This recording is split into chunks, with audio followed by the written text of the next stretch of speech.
finally took out time to watch all of the episodes of Blue Therapy.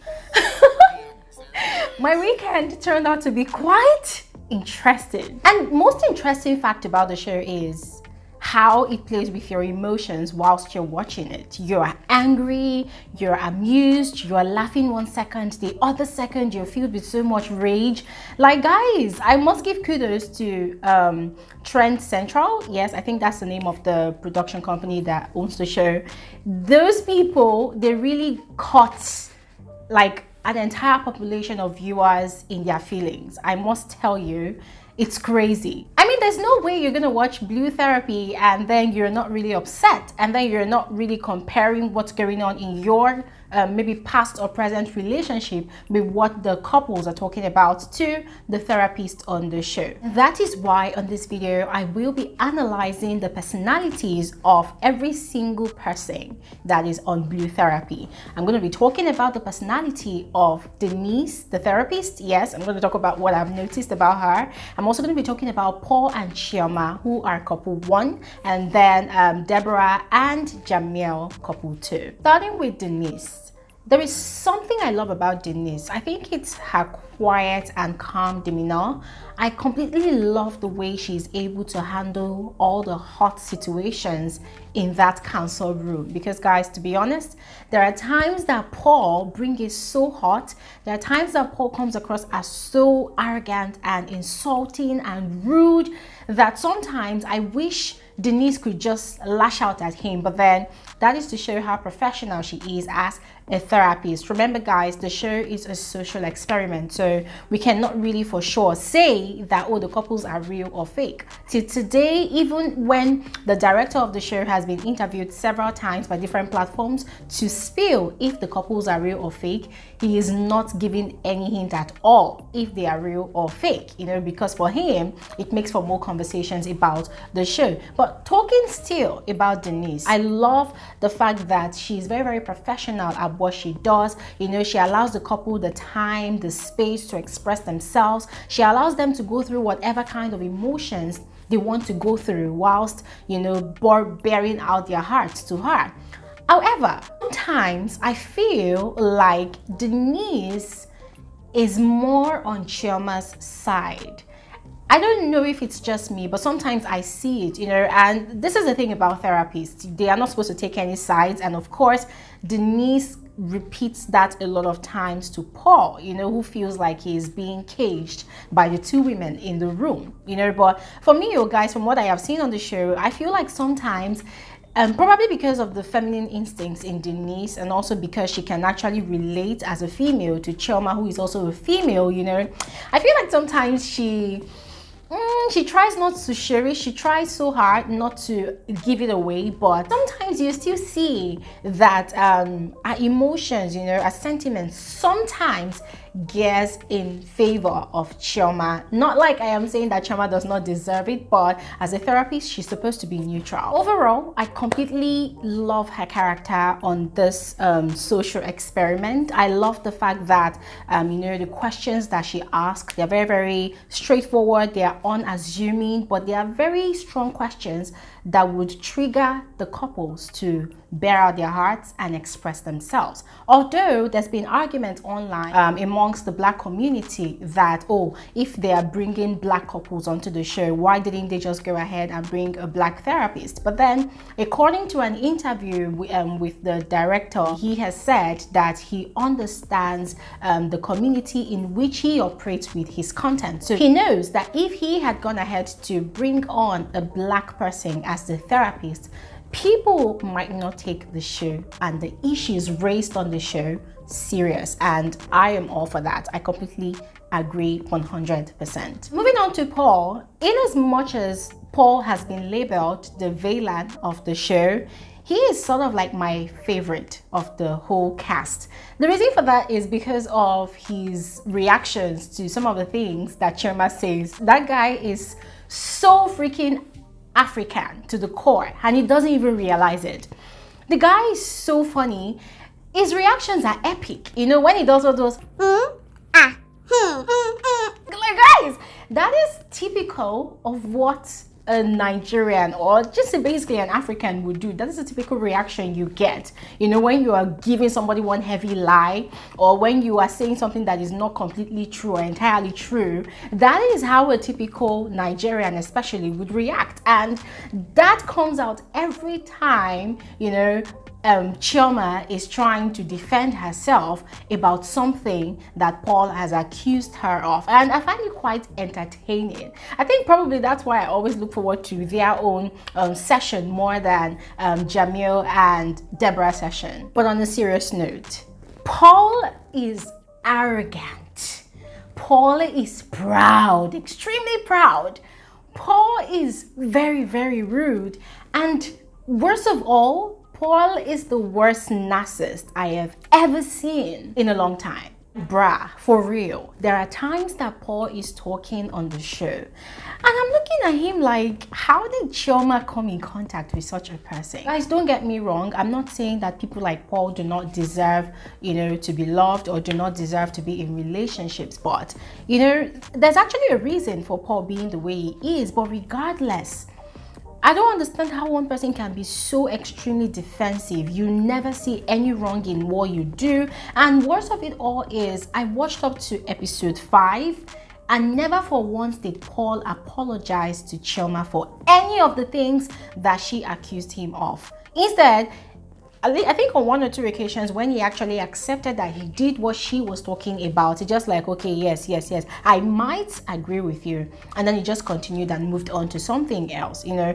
And another thing I also noticed is Paul is the sort of person that is so used to shifting blames to every other person, you know. So in his mind, he is the victim. In his mind, he is the one that people are actually doing things to, and not the other way around, you know. And then there's also the case of Paul having what we call in Nigeria the see finish syndrome. So I discovered whilst watching the show that Paul's character is the kind of personality or the kind of person that when they have been with a woman for a long time, then there's something called see finish that comes in. Like, they've seen all they want to see. Oh, is it sex? Oh, we've had sex. I've been there, done that. Oh, we've gone on dates. Yeah, I've been there, done that. Oh, I'm bored, but I don't want to let the person go. So the person still has to be tied to me. But when it comes to doing the regular things that we used to do, I am not interested anymore. I have been there, done that. And that is the problem of most relationships these days. What I see about Paul, I feel like he's still suffering from the insecurities of those days when he was obese. Now, he shared that part of his life, I think in episode 4 or 5, when he was telling Denise that, the reason why he doesn't really like eating the kind of food that Chioma cooks for him, talking about African food, because according to Paul, they have too many calories, too much oil. So he was saying that there was a time in his life when he was very, very obese. He was fat, he was bigger than what he was looking like, you know. It made him feel not so good about himself, and so he threw himself into an entirely new world of diets. He cut off a lot of carbs, cut off a lot of kinds of foods, and that for him is the reason why he does not like the kind of food that Chioma prepares. But Chioma's argument to that is the exact same kind of food that I was cooking. I have been cooking since we met, and you fell in love with me because of my food. And when I met you, you were overweight. You were not this way that you are looking right now. So guys, from all of that, from all of those things that Paul shared, this is the thing. When people are suffering from some level of insecurities in their lives, the moment they are able to overcome those insecurities, they become extremely defensive and protective of themselves. The level of love they have for themselves is skyrockets to another level, to the point that no matter what anybody else does for them, they do not see anything good in that. The only thing they see a good in is in themselves, because for them, I was down, yes, and trodden on, and then I was the one that actually picked myself up. And that is where the genesis of their narcissism starts to build up from. Paul is a successful businessman, a successful fitness trainer, a successful dietitian to his clients. He works with very, very high clientele, and so his excuse for living extravagantly is to keep up with the status, to keep up with the social status of his clients. According to him, if he does not fake it to make it, then his clients will not rate him. And that is one thing that Chioma is complaining about, that hey, we've been in a relationship for over 3 years now. We started living together 6 months ago, and you spend money, you know, extravagantly, and then that puts me in a deficit of love. And I'm like, Paul, what do you have to say for yourself? And guys, lo and behold, dude is like, oh, Chioma, you're not a ride or die, you're not loyal. When you met me, this was what I was doing, this was my lifestyle, so why can't you accept me the way I am? He has a point there though. There's still a lot of explanations for why Paul is the way he is, and I will be sharing that on another video, because if I start now, I wouldn't be able to talk about the other characters on the show. So let's just move on to Chioma. I wish I could see Chioma and give her a warm hug.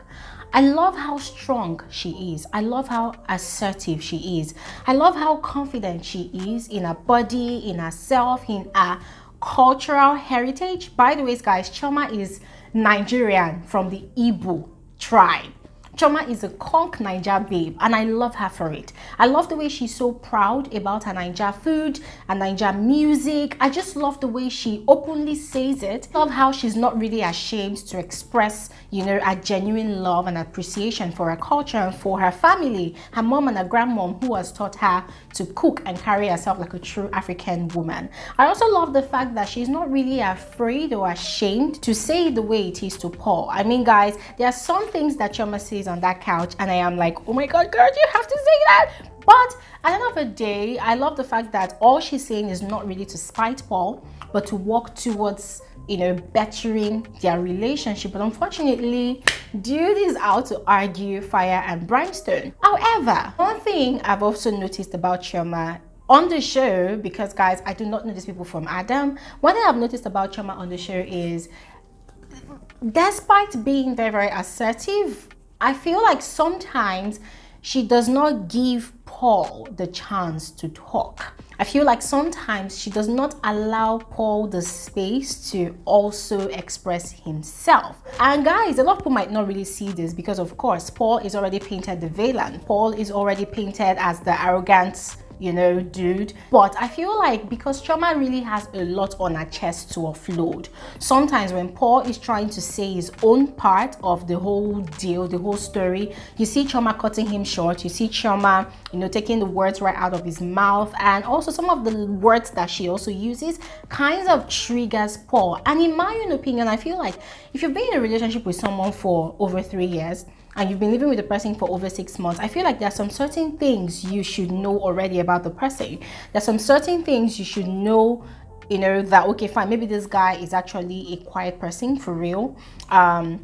And when finally he wants to express himself, maybe I should actually give him that space to actually talk. But you find that there is a huge difference between Chioma and Paul. If you look at these two people, you find that Chioma is more of the outspoken person and Paul is more of a private person. And that explains why whenever Denise is asking him questions about his family, his background, his career, his job, his clientele, of course, he brags about his clients a lot.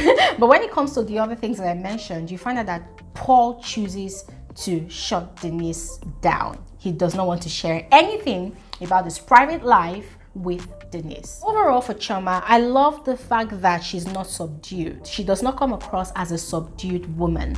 She comes across as a very, very strong woman who understands her worth, who understands that, listen, I am beautiful. I cannot allow a man's inadequacies and his inconsistencies to overshadow the greatness that I carry, to overshadow my light. I cannot shrink for Paul to shine. And that is one thing that strongly attracts me to Chioma's personality. Let's talk about Deborah. Deborah, on the other hand, is just one sweet personality that I really love so much on Blue Therapy. I literally always look forward to listening to Deborah talk.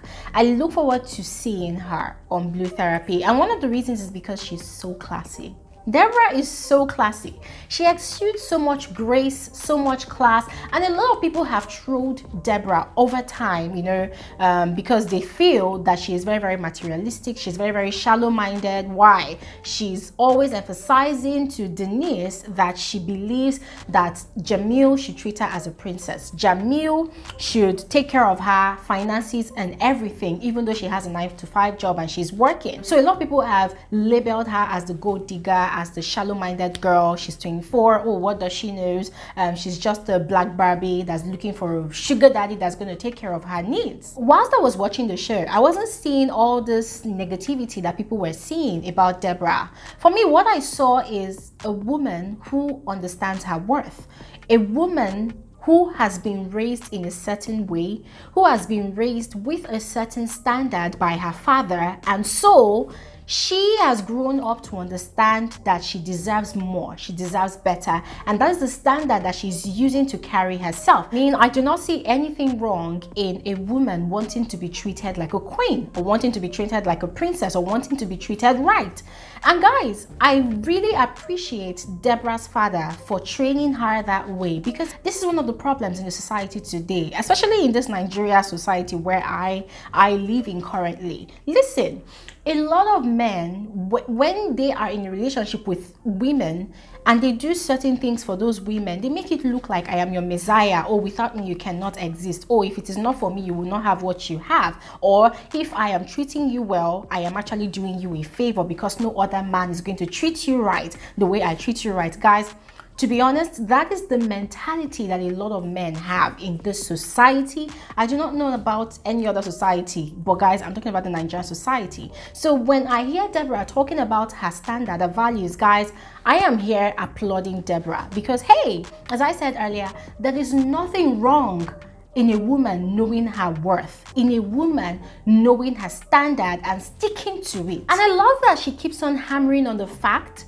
that Jamel was fully aware of who she was or who she is, what she liked, her kind of lifestyle. Jamel was fully aware of all these things before approaching her for a relationship. So why is he complaining now? Why is he making a big deal of it now that she still wants to be treated in that same manner that he had already been treating her since they met a year ago? Now, according to Deborah, Jamel used to buy her a lot of expensive designer presents, but all of a sudden he stopped buying those presents. And guys, this is one of the problems also in relationships. A man meets a woman, you know that this woman likes money, you know that she likes the fine things of life, you know that she likes shopping.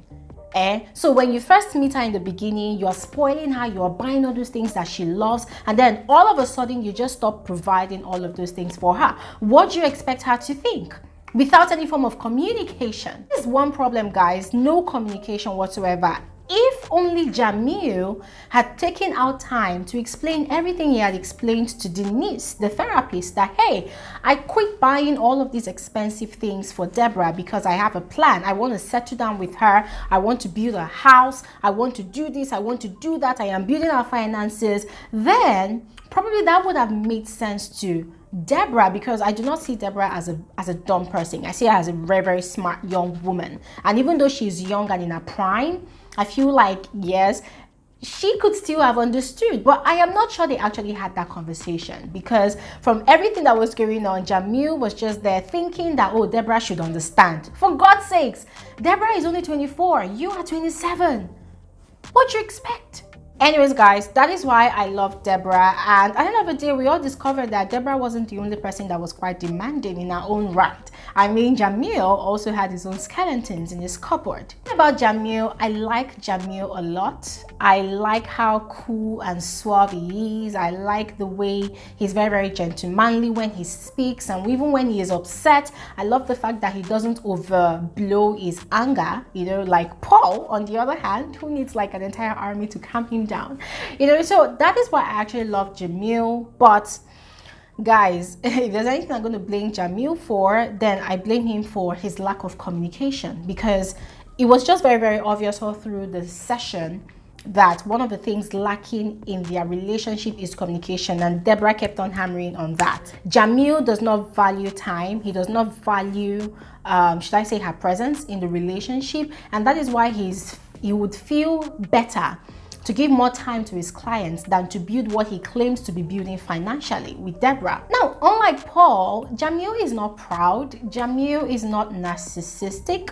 Jamel is not rude. He is not arrogant, you know, but Jamel is very, very sneaky. Very, very sneaky. I swear, guys.